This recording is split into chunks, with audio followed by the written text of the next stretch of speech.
কিছু কিছু মানুষ আছে দেখবেন যাদের ঘরে কিনা চাল নেই, ডাল নেই, নুন নেই, পেঁয়াজ নেই, তেল নেই, মাছ কিনার টাকা নেই, সবজি কিনার টাকা নেই, এমনকি পরনের পোশাকটাও জোড়াতালি দেওয়া। বাহির থেকে দেখে মনে হবে তারা অনেক কষ্ট করেই জীবন যাপন করছে, অথচ সেই মানুষগুলোই কিছুদিন পর পর জমি কিনে, বাড়ি করে, গাড়ি করে, ব্যাংকে লাখ লাখ টাকা জমায়। আসলে সমস্যা তাদের নয়, সমস্যা তাদের স্বভাবের। ওই যে একটা কথায় আছে না, কয়লা ধুইলে ময়লা যায় না। কিছু কিছু মানুষ যতই বড়লোক হোক না কেন, তাদের স্বভাব চরিত্র ওই ছোট লোকের মতোই থেকে যাবে।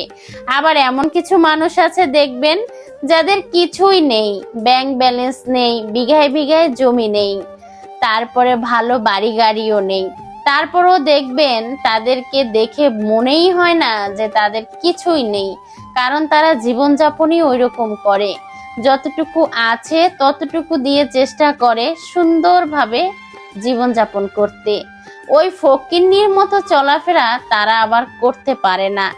আমার চোখে দেখা এমন অনেক মানুষই আমি দেখেছি যারা কিনা একটা সময় মুড়ি খেয়ে বিঘায় বিঘায় জমি কিনেছে, অথচ বৃদ্ধ বয়সে এসে যখন তার ওই খাবারগুলো খাওয়ার কথা, তখন সে খায়নি, আর এখন সে পায় না।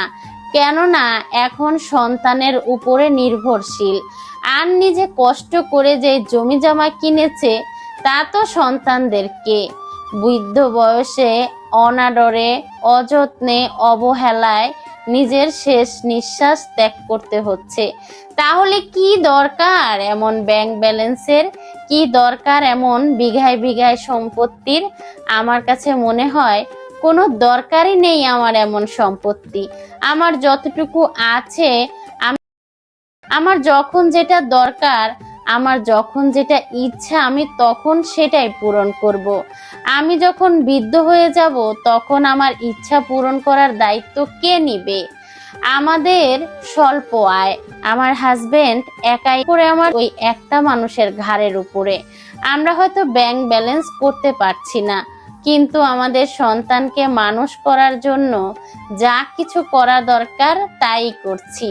এমন কিছু মানুষ আমি নিজের চোখে দেখেছি যারা কিনা জমি কিনেছে, বাড়ি করেছে, অথচ নিজের সন্তানকে লেখাপড়া করায়নি, আর এখন সেই সন্তানে হাড় ভাঙা খাটুনির কাজ করে, খেতে খামারে কাজ করে।